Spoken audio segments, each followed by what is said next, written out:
जाता है ये मुंबई है। मुंबई शहर में कुछ पागल आ गए और उन पागलों ने मुंबई शहर को बदल दिया है। अब ये कृष्ण के हो गए हैं, गोविंद के हो गए।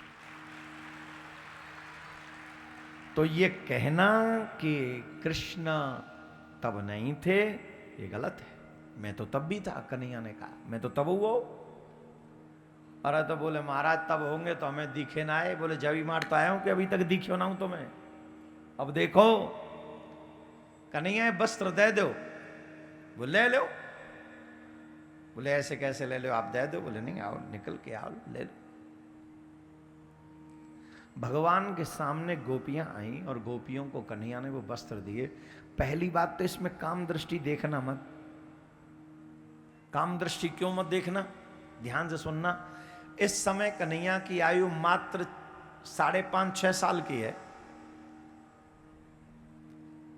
ध्यान से सुने बाल गोपाल भी, बच्चे जो बैठे। कई लोगों को मन में आ जाएगा, आ ही जाता है क्योंकि कामी लोग हैं हम लोग, भोगी लोग हैं, संसार सवार है हम पे, माया सवार है, फिल्मी वीडियो सवार है, तो भूत तो सब चढ़ ही जाएगा हम पे। अरे ये कैसे भगवान है जो दूसरों की स्त्रियों को निर्वस्त्र बाहर बुला रहे हैं।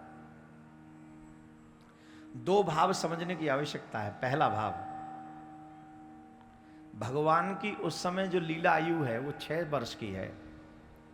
अब 6 वर्ष की आयु के समय कोई ब्याई ठ्याई वैयरवानी 18-19 साल की, 15 साल की, 6-7 साल के बालक के आगे स्नान करे, वस्त्र बदले तो कोई भावना बदलेगी का?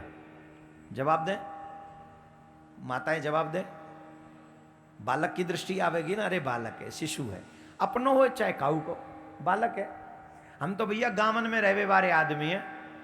जमुना जी पे तमाम माताएं बहन स्नान करती रह गई और वहीं बगल में बालक खेलते रह गए, सब वस्त्र बदल नहीं, कोई संकोच नहीं। संकोच क्यों नहीं? बोले बालक ही तो है।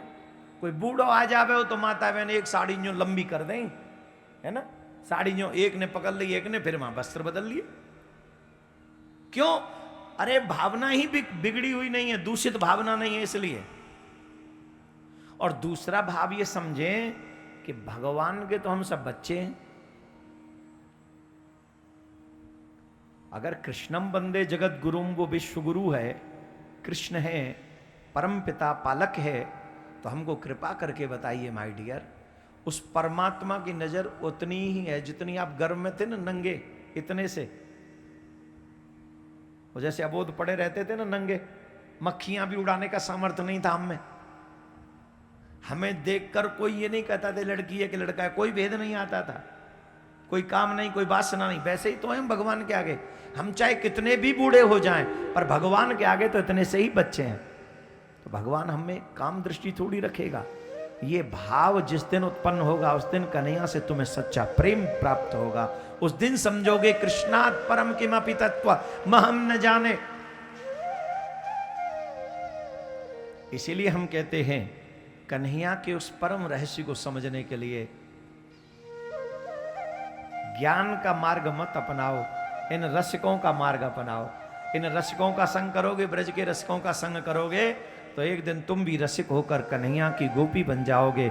और गोपी बनकर कन्हैया के गीत जब गाने लगोगे तो एक दिन जमुना की पुलिन में तुम्हें भी बंसी बजाता हुआ, वो नाचता हुआ, झूमता हुआ, पीतांबर धारण किए हुए, मोरपंख धारण किए हुए, घुंघराली अलकों वाला वो श्याम सुंदर तिरछी चितवन से तुम्हें बिलोकता हुआ नजर अवश्य आ जाएगा, ऐसा हमारा मानना है।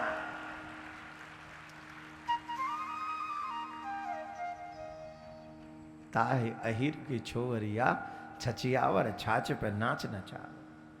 ऐसे कृष्ण को रास के माध्यम से श्री सुखदेव जी महाराज ने परीक्षित जी महाराज को वर्णन किया है। अब आप क्या बोलना पड़ेगा? अरे जोर से बोलना पड़ेगा। शिव सुन, फिर से जल्दी मिलेंगे। राधे राधे, जोर से बोलना पड़ेगा। समझ में आई कि नहीं आई बात? तो जब गोपियों को वस्त्र दिए भगवान ने, गोपियों को, और जब वस्त्र दिए तो गोपी बोली हमने कात्यायनी देवी का पूजन किया है, और कात्यायनी देवी से हमने क्या मांगा है? क्या मांगा है? कात्यायनी महामाये महायोगिन्नधीश्वरी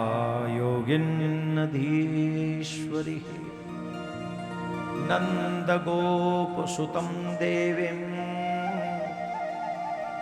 पति में कुरुते नमः। हे मां, ये जो नंद कुमार है हमें पति के रूप में प्राप्त हो, ऐसी कृपा करो। पूजन, व्रत, पारायण, कोई विधि कभी निष्फल नहीं होती, कभी भी नहीं। आप जो भी व्रत करें, आप जो भी साधन करें, एक दिन आपको उसका फल अवश्य मिलता है, अवश्य। तो गोपियों ने कार्तिक स्नान किया, गोपियों ने कात्यायनी देवी का पूजन किया, कात्यायनी देवी से वर मांगा। तो भगवान से कहा कि आप हमें कब प्राप्त होंगे? बोले कि रास करूंगो शरद को वहीं मिलियो तुम आए। शरद पूर्णिमा की रात्रि पे मैं महारास करूंगा, तुम वहीं सब मुझे मिलना। और वही गोपियां जो कृष्ण को प्राप्त करने के लिए संसाधन करती थीं, वही गोपियों को कृष्ण की बांसुरी की ध्वनि सुनाई पड़ी। उन्हीं गोपियों को, न और किसी ग्वाल को सुनाई पड़ी, न किसी और बूढ़ी गोपियों को सुनाई पड़ी, न सास को सुनाई पड़ी, न नंद को सुनाई पड़ी। जिन जिन ने कृष्ण को प्राप्त करने की इच्छा रखी, उन उन गोपियों को वो सुनाई पड़ी। और जब वो बांसुरी की धुन सुनाई पड़ी, तो जैसे ही कन्हैया ने बांसुरी बजाई, सब गोपियां दौड़ी चली आईं, दौड़ के पहुंच गए वृंदावन। भगवान ने देखा गोपी आई। शरद पूर्णिमा की रात्रि है, चंपा चमेली के पुष्प खिले हुए हैं, गेंदा के पुष्प खिले हुए हैं, जमुना की धारा कल कल करके बह रही है, बहुत ही सुंदर। चंद्रमा की चांदनी चमक रही है पृथ्वी पे। जब जमुना जी की बालू पे चंद्रमा की चांदनी चमकती हुई गिरती है, तो वो जमुना जी की बालू और भी सुंदर लगती है, बहुत ही सुंदर लगती है। शीतल मंद सुगंध त्रिविध वायु बह रही है। कन्हैया ने बांसुरी बजाई, गोपियां दौड़कर चली आईं। तब कन्हैया ने गोपियों का स्वागत किया। स्वागतम वो महाभाग प्रियम एव करवाणि वः ब्रजस्यानामयं कचित् ब्रूतागमन कारणम्। हे ब्रज की गोपियों, तुम्हारो स्वागत है। कहो, रात्रि के समय वृंदावन में काहे क्यों आई हो? कहा, वृंदावन में शरद पूर्णिमा की रात्रि में वृंदावन की शोभा को देखे आई हो? कहा, चंद्रमा को दर्शन करने के लिए आई हो? आओ आओ, जल्दी दर्शन कर लो, विलंब मत करो, जितनो जल्दी है सके दर्शन करो, और दर्शन करके अपने घर चली जाओ। क्यों? रात्रि के समय कबो स्त्री को अकेलो घर ते जानो नहीं चाहिए। शास्त्रन में ऐसी बात आई है, जब कन्या होए, अनमैरिड, विवाह नहीं भयो होए, और जब घर ते बाहर जानो होए, वह समय अपने पिता के संग जानो चाहिए, अपने भैया के संग जानो चाहिए। विवाह है जाए तो अपने पति के संग जानो चाहिए, और वयोवृद्ध है जाए तो अपने पुत्र के संग जाना चाहिए। अभिप्राय है कहवे को, कबऊ काऊ स्थिति में अकेलो नहीं जाना चाहिए स्त्री को।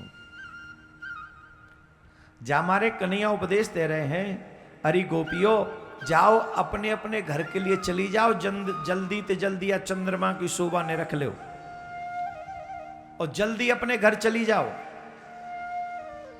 काई को? बोले रात्रि में तुम घर से बाहर आई हो, न जाने तुम्हारे घर वाले कहा सोचते होंगे। हे देवियों, मैं तुम्हें एक सुंदर उपदेश दूं। पतिव्रता स्त्री वामे बड़ो ही बल होए। आजकल हमारे गृहस्थ बहुत टूट रहे हैं, और गृहस्थ टूटने के कारण है पति पत्नी और वो।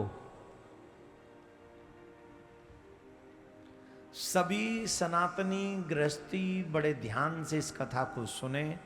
ये कथा पक्षपात नहीं करती, न ये स्त्रियों के लिए स्पेशल बात कही जा रही है और न पुरुषों के लिए स्पेशल ये बात कही जा रही है। ये स्पेशल किसी के लिए बात नहीं कही जा रही, पर हर सनातनी के लिए बात कही जा रही। आज जो हम सबके परिवार टूट रहे हैं, मोस्टली क्यों टूट रहे हैं, उसके पीछे जो रीजन है वो यही है, पति पत्नी और वो। या तो पति के जीवन में कोई थर्ड पर्सन इंटर होता है, या फिर पत्नी के जीवन में कोई थर्ड पर्सन इंटर होता है, जिसके कारण परिवार टूट जाता है। और आजकल एक शब्द जुड़ गया है, हमारी लाइफ है, हमें भी इंजॉय करना है, हम ऐसे ही थोड़ी अपना जिंदगी बर्बाद कर देंगे। हम तुम्हारे साथ घुट घुट के नहीं जी सकते। ये जिंदगी कोई खेल नहीं है, ये कोई क्रिकेट का मैच नहीं है जो एक मैच तुम जीतोगे दूसरा मैच कोई और जीतेगा। ये जीवन है, इस जीवन में धर्मात्मा ही जीतेगा, अधर्मी की पराजय होगी, इसमें कोई संशय नहीं। आज मेरी बात पे आप हंस सकते हैं, इग्नोर कर सकते हैं, अनदेखा कर सकते हैं। जो आपको अच्छा लगे आप मेरी बात को स्वीकार भी कर सकते हैं।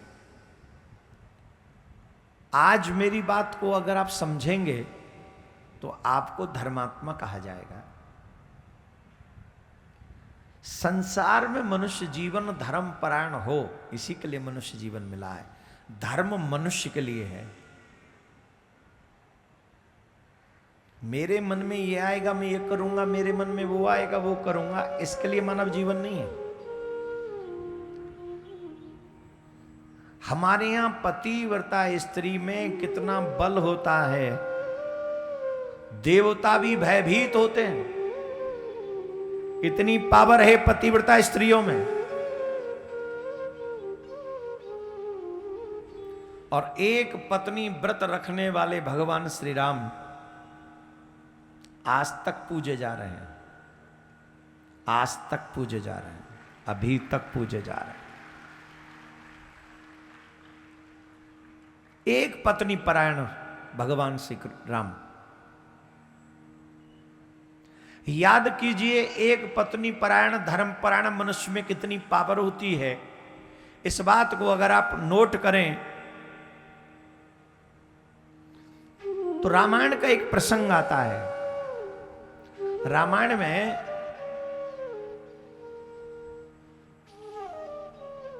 इंद्र अहिल्या का सतीत्व नष्ट करने के लिए पहुंचता है। अहिल्या से मिलने के लिए जब इंद्र पहुंचता है और इंद्र जब अहिल्या का संग कुटिया में होता है, उस समय अहिल्या के पति गौतम आते हैं और गौतम आकर इंद्र को शाप देते हैं, चंद्रमा को शाप देते हैं। गौतम ऋषि है, पृथ्वी पर रहते हैं। यही नासिक के पास उनका आश्रम है, महाराष्ट्र में।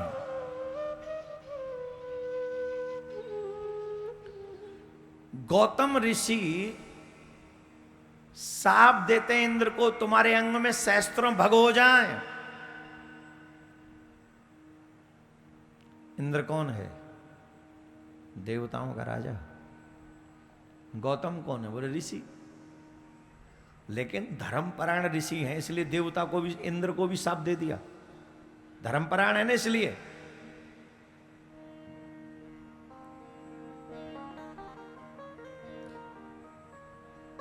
रामायण में एक और प्रसंग आता है, एक पति व्रता रखने वाले पति, जो पवित्र पत्नी है, जो अपने पति के प्रति निष्ठा रखने वाली सती अनुसुईया जी, तीनों देवताओं को बच्चा बना दिया।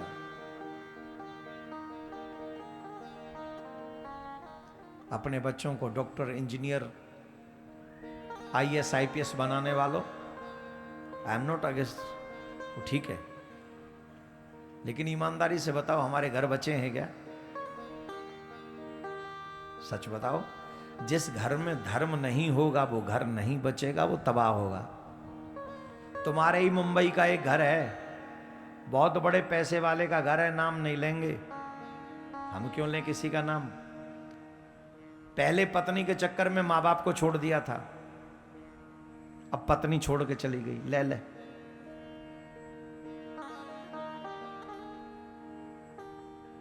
पहले पत्नी के चक्कर में जबरदस्ती विवाह करना है तो मां बाप को छोड़ दिया, मां बाप ने मना किया कि ये सब ठीक नहीं है, अन्य धर्म में तुम विवाह कर रहे हो, बच्चों ठीक नहीं माना। वो पैसे की हू थी ना, ये पैसे की हू बड़ी खतरनाक होती है, गलत को सही और सही को गलत दिखाती है। पैसे की हू जब मिट जाते हैं, नष्ट हो जाते हैं, तब भी समझ में नहीं आती अपनी गलती। और आज उसी पत्नी से अलग हो गए। क्या मिला आपको? न लोक सुधार पाए और न परलोक सुधार पाए, लोक भी बिगड़ गया और परलोक भी बिगड़ गया। ऐसा पैसा किस काम का? किस काम का ये पैसा? माय डियर, इसलिए मैं आपसे कहता हूं कि सबसे पहले अपने बच्चों को कुछ भी बनाने से पहले एक सच्चा सनातनी बनाओ, जो धर्मपरायण हो। शादी से पहले वो किसी से भी रिलेशन न रखे, और शादी के बाद जिससे हमारा रिलेशन हो उसे जीवन पर्यंत निभाए। ऐसा गुण सनातनी बच्चों में, बेटा हो या बेटी, होना चाहिए। ये गुण होना चाहिए हम सब में। बड़े दुख के साथ कहना पड़ रहा है, आज हम लोग मनमानी जिंदगी जी रहे हैं, जिसके मन में जो आ रहा है वो कर रहा है। ऊपर से कहते हैं life is one, I want to enjoy myself. It's okay my dear, I am nothing for you. Just tell you one thing, if you do bad works, then definitely you will go to hell. Radhe Radhe बोलना पड़ेगा, जोर से बोलना पड़ेगा।